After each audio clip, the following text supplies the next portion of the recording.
Gupta channel में आप सबका स्वागत है। हम आपको भक्तमाल की कथाओं में सुना रहे हैं भगवान की माया को जीत लेने वाले भक्तों की कहानियाँ। कल हमने आपको सुनाई थी महर्षि रिभु की कहानी, तो आज हम आपको सुनाने जा रहे हैं श्री इक्ष्वाकु जी की कहानी।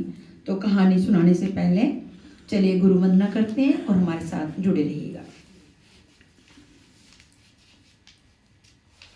जय गुरुदेवा, जय गुरुदेवा, जय गुरुदेवा, जय गुरुदेव, जय गुरुदेवा, जय गुरुदेवा, जय गुरुदेवा, जय गुरुदेव। जय श्री कृष्णा सभी को। कहानी सुनाने से पहले हम एक बार फिर से सबका धन्यवाद करना चाहते हैं जो रोज़ हमारी कथा को सुनते हैं और अपने प्यारे प्यारे कमेंट्स देकर हमारा मनोबल बढ़ाते हैं। और आपसे आगे भी अनुरोध करती हूँ कि हमारी कहानी सुनिए और अपने कमेंट्स दीजिए, और अगर कोई कमी पेशी दिखती है तो वो भी आप हमारे कमेंट में ज़रूर लिखिएगा ताकि हम उस चीज़ को सुधार सकें। तो चलिए शुरू करते हैं श्री इक्ष्वाकु जी की कहानी। परम पुरुष परमात्मा ने जब सृष्टि की इच्छा की तो सर्वप्रथम उनकी नाभि से स्वर्ण में कमल कोश प्रकट हुआ। उसी में चतुर्मुख ब्रह्मा जी का आविर्भाव हुआ। ब्रह्मा जी के मन से मरीचि और मरीचि के पुत्र कश्यप हुए। उनकी पत्नी अदिति से विवस्वान सूर्य का जन्म हुआ। विवस्वान की संज्ञा नामक पत्नी से श्राद्धदेव मनु का जन्म हुआ। परम मनस्वी राजा शारदेव मनु ने अपनी पत्नी श्रद्धा के गर्भ से 10 पुत्र उत्पन्न किए, जिनमें सबसे श्रेष्ठ इक्ष्वाकु जी थे। कहीं कहीं मनु जी की नासिका से इक्ष्वाकु का प्रादुर्भाव होना पाया जाता है। ही यथा श्रवस्तस्तु मनोर्ज यज्ञ इक्ष्वाकु घृणता सुतः। श्री इक्ष्वाकु जी अयोध्या के प्रथम राजा हुए। यथा तमिक्ष्वाकुम योध्यायाम राजानम विधि पूर्वकम। वाल्मीकि रामायण। महाराज इक्ष्वाकु जी बड़े ही प्रजावत्सल राजा हुए। श्रीमद् भागवत में वर्णन है कि श्री परीक्षित जी का जन्म कुंडली का वर्णन करते हुए ज्योतिषों ने सर्वप्रथम यही कहा है कि पार्थ प्रजापिता साक्ष दीक्ष का कुरीबा मानवा। भावार्थ अर्थात धर्मराज ये बालक मनुपुत्र इक्ष्वाकु के समान अपनी प्रजा का पालन करेगा। महाभारत के युद्ध में भगवान श्री कृष्ण ने गीता ज्ञान का अनादित्व वर्णन करते हुए श्री इक्ष्वाकु जी का स्मरण किया है। जैसे इमं विवस्ते योगम प्रोक्तवानहम अव्ययम विवस्व अन्मवे प्राहम मनुरिक्ष्वाकम वे अब्रवीत। अर्थात श्री भगवान बोले, मैंने इस अविनाशी ज्ञान योग को सूर्य से कहा था। सूर्य ने अपने पुत्र वैवस्वत मनु से कहा और मनु ने अपने पुत्र राजा इक्ष्वाकु से कहा।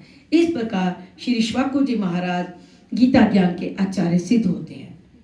रिवाम नरेश महाराज श्री रघुराज सिंह जी ने स्वरचित श्री राम सिकवाली भक्तमाल में श्री इक्ष्वाकु जी की लीला विनय निष्ठा का एक सरस प्रसंग वर्णन किया है। वे लिखते हैं कि जब ते महिपाल इक्ष्वाकु भय हरि लीला रचे शिशु संगन में सती भाव विलोकी कहता सुहरि कहो मांगू रंगे रति रगन में। रघुराज कहो जस खेलत है तुम तस खेलो उमंगन में। मुस्काए कहो हरि तेरई वंश में खेलियो ओद के अंगन में। इसी वरदान के फलस्वरूप स्वयं भगवान श्री राम ने इसी वंश में अवतार ग्रहण किया था। यथा इक्ष्वाकु वंश प्रभवो रामो नाम जने श्रुता।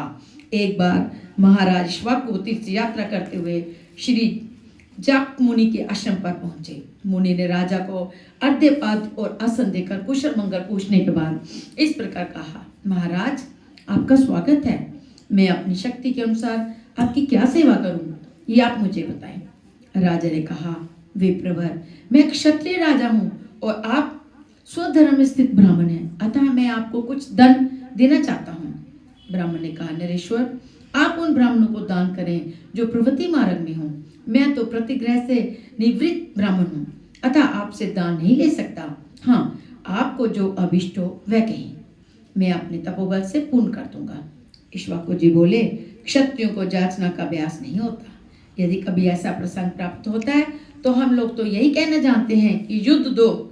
ब्राह्मण ने कहा, नरेश्वर, जैसे आप अपने धर्म से संतुष्ट हैं उसी तरह हम भी अपने धर्म से संतुष्ट हैं। हम दोनों में कोई अंतर नहीं है, अतः आपको जो अच्छा लगे वही कीजिए। महाराज इक्ष्वाकु ने इन उदार चित्ता ब्राह्मण मुनि से इनके समस्त जप साधन का फल मांगा। मुनि ने सहज संकल्प कर दिया। तत्पश्चात राजा इक्ष्वाकु ने अपने समस्त पुण्यों का फल जापक मुनि को समर्पित कर दिया और कहा, हमारा और आपका सारा पुण्य हम दोनों के लिए समान हो और हम साथ साथ उसका उपभोग करें। जापक मुनि ने इनका अनुरोध स्वीकार कर लिया। फिर तो वो दोनों एक दूसरे का उपकार करते हुए एक साथ हो गए। वे एक ही साथ मन को विषयों की ओर से हटाकर मन से ही प्राण, अपान, उदान, समान और व्यान, इन पांचों प्राणोपाधियों को सुषुम्ना मार्ग द्वारा मुर्दा में स्थापित करके समाधि में स्थित हो गए। तत्पश्चात दोनों ही ब्रह्मरंग का वेदन करके दिव्य रूप धारण करके ब्रह्मलोक को गए और सभी देवताओं को देखते देखते श्री ब्रह्मा जी के मुखार बिंद में प्रविष्ट हो गए। तो ये है कहानी। कल हम फिर से आपके सामने एक नई कहानी के साथ आएंगे। तो चलो। श्री कृष्ण गोविंद हरे मुरारी, हे नाथ नारायण वासुदेवा।